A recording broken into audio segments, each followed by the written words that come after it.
I know. We're supposed to pretend this thing was squeaky clean, that 2024 came and went without a single hiccup. Like, every ID scanned the right name, every vote went exactly where it was supposed to, and the machines just politely minded their business. But, baby, that ain't what happened. And if you've been paying attention, you already know. And if you haven't, that's okay. I brought the receipts. Now, let's get into what happened. This isn't about left or right. It's about reality. Let's get into it. This is another special episode of I Got Tea. Time to educate America, and I am your girl, Shaniqua. Let's go. Quick interruption. I am trying very hard to get to my first milestone on here, and it's been really hard to get there because of the content that I talk about. So if you're with me, drop some teacups into the comments and let me know that you are. Because we're out here not just spilling the tea, but serving it up too. So let's start with the basics. The Jewish vote. It showed up strong for Kamala Harris.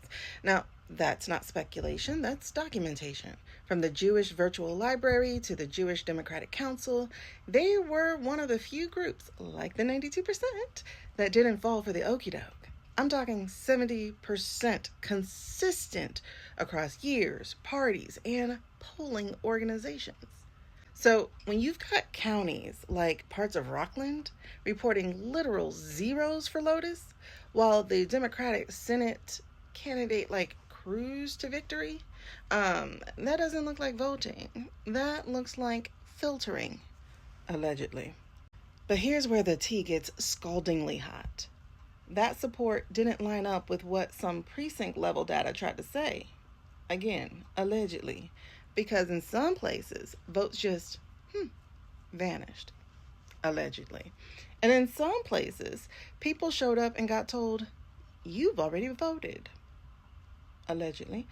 And in some places, folks who were in line before the polls closed were told to go home by officers and poll workers. Allegedly. And in other places, IDs scanned brought up the wrong person. Allegedly. Oh wait, that part wasn't allegedly. And we'll get into it in a few minutes. But let's first get into this Rockland County, where the independent candidate Diane Sare, or Sare, whatever, she filed an official court petition after her vote total was missing. Not delayed, not low, missing. And she herself had voted for herself. And others in her district did too. But when early results posted, let's just say the numbers weren't right. She collected more signed affidavits of people who swore they voted for her than actually showed up on her tally. So, yeah. Her lawsuit includes affidavits and a request for a full recount. And I'm for it, baby girl. Data analysts flag symmetrical patterns across multiple precincts, identical number groupings, like the kind that would raise questions in digital forensics, contrary to what PolitiFact had to say in February. So while it's not proof of tampering, it is the kind of thing you'd expect from copied results or a preloaded vote configuration, allegedly. Bottom line, if your vote disappears, somebody needs to explain what happened between those two. And in digital forensics, mirroring patterns across unrelated data sets always gets a second look. So when that happens in a voting contest, child, it should be public knowledge and not just a backroom whisper. Okay, let's get to this identity thing. There were more than a little bit of digital identity misfires. Multiple voters reported that their ID scan brought up someone else. And in one particular case, a woman's ID scanned as a man who had already voted. But when she scanned it at a grocery store or a bar, her name came up fine. So that misfire only happened at her polling place. Curious. So, she didn't leave. She went through every channel. She talked to the poll worker, the board, the county, and even the press. And still, nobody fixed it.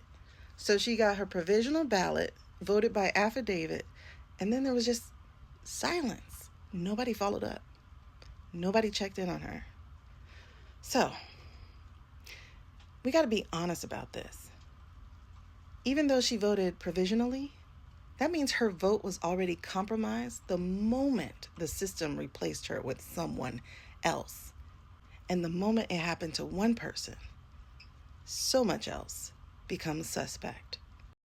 I mean, in many states, especially in those who are already troubled states, such as Texas, there were multiple reports that surfaced of voters being told they'd already voted when they hadn't. And not just mail-in votes. When people went in person, they were told they already voted. They showed up, ready to cast their ballot, and was told that their vote had already been logged. How? When they were standing right there. So some did get a chance to submit affidavits, others just walked away discouraged. Because let's be real, if this happened in other countries, we'd be singing Old MacDonald's chorus. E-I-E-I-O.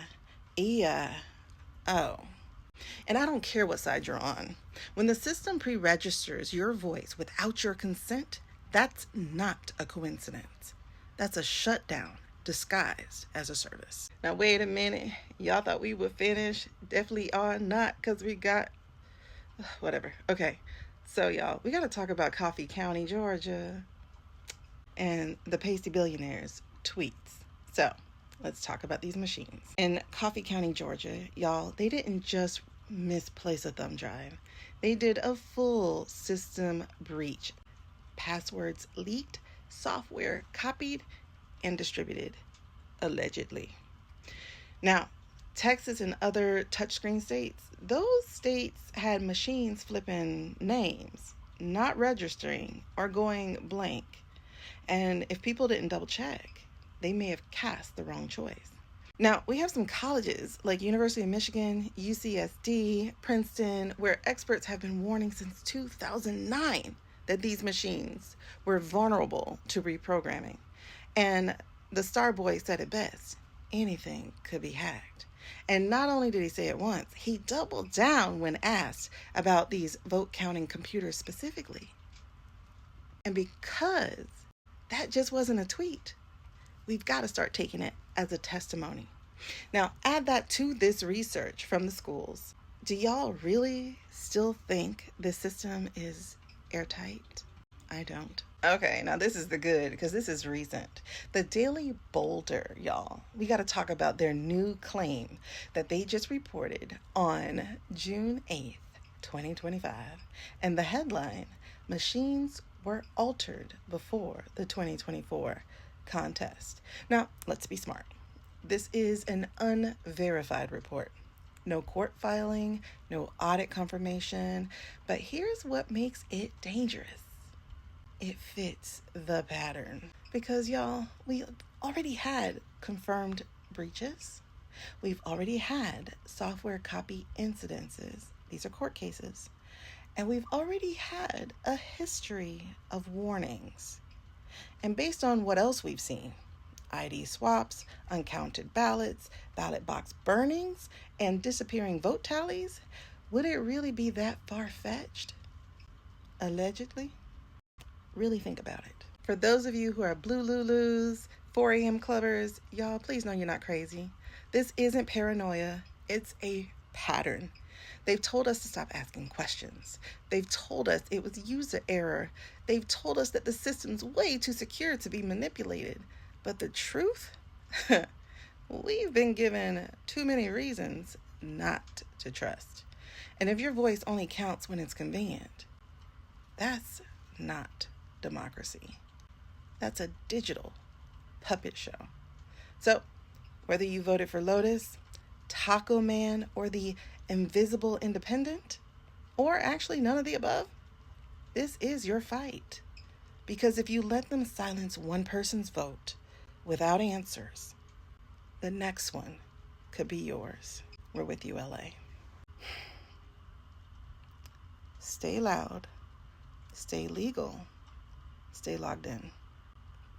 Give this video a share, because these social media streets are trying to hold a sister down.